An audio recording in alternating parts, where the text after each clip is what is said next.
अस्सलामु अलैकुम वरहमतुल्लाहि वबरकातुह। दोस्तों, आज मैं आपके सामने हज़रत नबी अकरम सल्लल्लाहु अलैहि वसल्लम की उस सिफ़ात मुबारका का ज़िक्र करने की कोशिश करूँगा कि जिसमें आप सल्लल्लाहु अलैहि वसल्लम की बर्दाश्त के मादे को और आप सल्लल्लाहु अलैहि वसल्लम के हुस्न अखलाक को और आपके आला किरदार को नुमायाँ किया गया है। चुनांचे हज़रत अबू हुरैरा रज़ी अल्लाहु अन्हु फरमाते हैं, अबू दाऊद शरीफ की हदीस है, वो फरमाते हैं कि आप सल्लल्लाहु अलैहि वसल्लम मस्जिद में हम लोगों से गुफ्तगू फरमाया करते थे। तो जब गुफ्तगू ख़त्म हो जाती, बातें पूरी हो जाती, तो आप सल्लल्लाहु अलैहि वसल्लम उठकर चले जाते, तो हम भी उठ जाते थे। जब तक नबी बैठता है तो हम भी इस्तिफ़ादा करते रहते हैं। लिहाजा आप सल्लल्लाहु अलैहि वसल्लम इसी तरह एक मरतबा गुफ्तगू फरमा रहे थे। जब बात पूरी हो गई, मस्जिद में जो मुज़ाकरा चल रहा था वो पूरा हो गया, तो आप सल्लल्लाहु अलैहि वसल्लम उठने के लिए खड़े हुए, तो हम भी आप सल्लल्लाहु अलैहि वसल्लम के साथ साथ खड़े हो गए। जब थोड़ा आगे बढ़ने लगे तो देखते हैं कि अचानक एक गांव का पागल देहाती बद्दू टाइप का किस्म का आदमी वो आप सल्लल्लाहु अलैहि वसल्लम के पीछे से आकर आपकी चादर को इस तरह घसीटता है कि आपकी गर्दन मुबारक सुर्ख हो जाती है, यानी लाल हो जाती है गर्दन आपकी।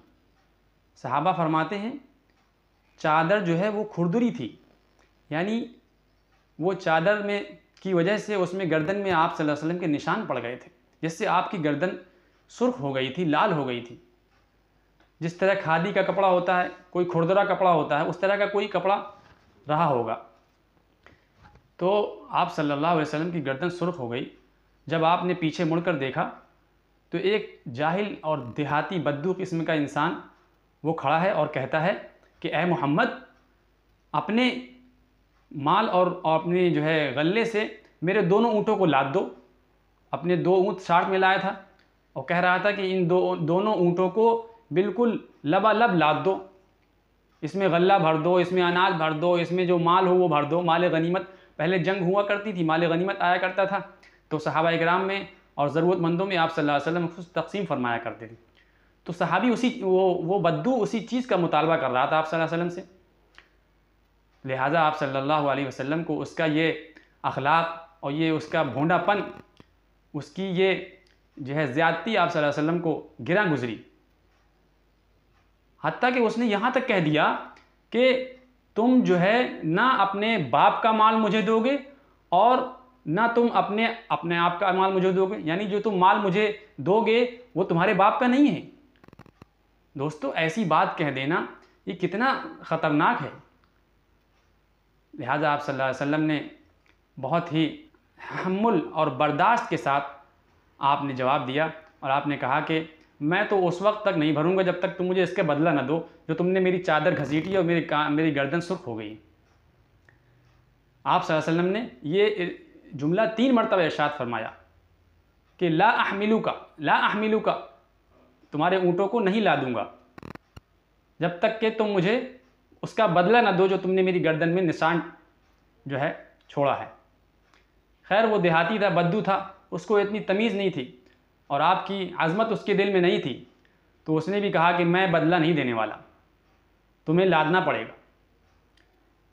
तो लिहाजा आप सल्लल्लाहु अलैहि वसल्लम भी हलीम थे, बुर्दबार थे, शफ़ीक़ थे, उम्मत के लिए एक रहनुमा थे, तो आपने भी उसको ज़्यादा ज़ोर ज़बरदस्ती नहीं की और सहाबा से कहा कि चलो इसके ऊँटों को लाद दो।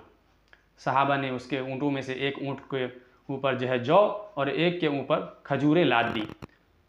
और फिर आप सल्लल्लाहु अलैहि वसल्लम ने कहा कि जब वो देहाती चला गया, लेकर जौ चला गया, खजूर चला गया, अपने पूरे लद फद कर चला गया, तो फिर सहाबा मुंतज़िर थे कि आप सल्लल्लाहु अलैहि वसल्लम का कि चश्म अबरू के पाबंद थे, आप इशारा होता और सहाबा उस बद्दू पर, उस देहाती पर टूट पड़ते।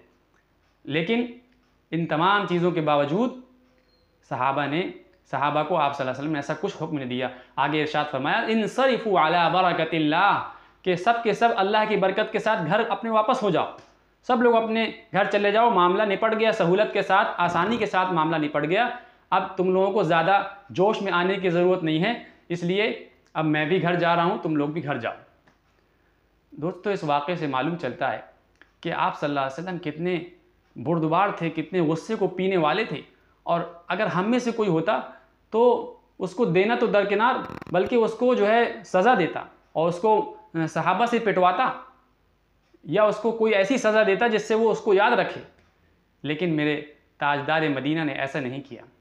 तो आपने उम्मत को तालीम देना थी कि ऐसे हालात में, ऐसे औकात में तुम पर कोई ऐसा मामला पेश आ जाए, तुम किसी चीज़ के हाकिम बन बैठे हो, तुम किसी चीज़ के मालिक बन बैठे हो और लोग तुमसे उसके माल का मुतालबा करें, और इसके बावजूद भी तुम लोग ऐसे मामले में भी नरमी और बुर्दबारी से पेश आओ, हुस्न सलूक का मामला करो। हो सकता है कि तुम्हारा ये मामला देखकर आगे चलकर वो ईमान ले आए या आगे चलकर तुम्हारी बात को तस्लीम कर ले, तुम्हारी इज़्ज़त करने लगे। आप सल्लल्लाहु अलैहि वसल्लम के पास मस्जिद में तशरीफ़ फरमा थे और आप सल्लल्लाहु अलैहि वसल्लम का दर्स चल रहा था, तो अचानक एक देहाती बद्दू आया और मस्जिद के सहन में पेशाब करने लगा। अब दोस्तों, मस्जिद के अंदर कोई शख्स आए और पेशाब करने लगे तो मस्जिद वालों का क्या रवैया होना चाहिए? सहाबा दौड़े उसके पीछे कि उसको रोकें कि ये वो क्या करने जा रहा है। आप सल्लल्लाहु अलैहि वसल्लम ने फ़ौरन सहाबा को रोका, अरे माँ ठहरो ठहरो ठहरो, उसको पेशाब कर लेने दो, फारिग हो जाने दो। इससे मालूम चला कि इंसानों के साथ किस तरह मामले, और देहातियों बद्दुओं के साथ जो नावाकिफ़ हैं, नाबलद हैं, जिनको मालूम नहीं है कि सही क्या है, गलत क्या है, तो उनके साथ नरमी का रवैये के साथ पेश आना चाहिए। आज हमारी मस्जिद के अंदर भी अगर बच्चे भी शैतानी करते हैं तो हम अपने बच्चों को इस तरह डांटते हैं कि वो दोबारा आने की हिम्मत ना कर सके। चे जाए कि आप सल्लल्लाहु अलैहि वसल्लम ने देहाती बद्दू के साथ इस तरह रवैया किया कि नहीं, उसको पेशाब कर लेना, तो जब वो फारिग हो जाए फिर उसको मेरे पास लाओ। फिर आप सल्लल्लाहु अलैहि वसल्लम के पास उसको लाया गया। तो आपने फरमाया कि बेटा भाई, ये तो मस्जिद है, ये अल्लाह का घर है, यहाँ इबादत की जाती है, यहाँ पेशाब वगैरह करना मना है। तो वो देहाती बद्दू ने बेहतरीन तरीके से आप सल्लल्लाहु अलैहि वसल्लम को सुना।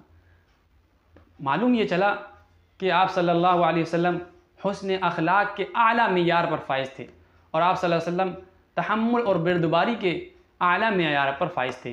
किसी शायर ने गालिबन इकबाल सुहैली ने क्या ही खूब अंदाज से आप सल्लल्लाहु अलैहि वसल्लम के बारे में इस मौके पर ये शेर कहा है। इकबाल सुहैल आज़मी ने क्या ही खूब शेर कहा है कि राह में कांटे जिसने बिछाए, गाली दी पत्थर बरसाए। राह में कांटे जिसने बिछाए, गाली दी पत्थर बरसाए, उस पर छिड़की प्यार की शबनम सल्लल्लाहु अलैहि वसल्लम। दोस्तों, आज तक के लिए इतना ही। मिलते हैं इंशाअल्लाह अगले वीडियो में। इसी तरह आप मोहब्बत बनाए रखिए और अपनी शफ़क़तें बनाए रखिए, तो इस नाचीज़ को आगे बढ़ने का मौका मिलेगा। और अगर वीडियो पसंद आए और आपको ये बात अच्छी लगे तो इसको दूसरों तक शेयर कीजिए और इसमें लाइक कीजिए और चैनल को हमारे सब्सक्राइब कीजिए। अस्सलाम।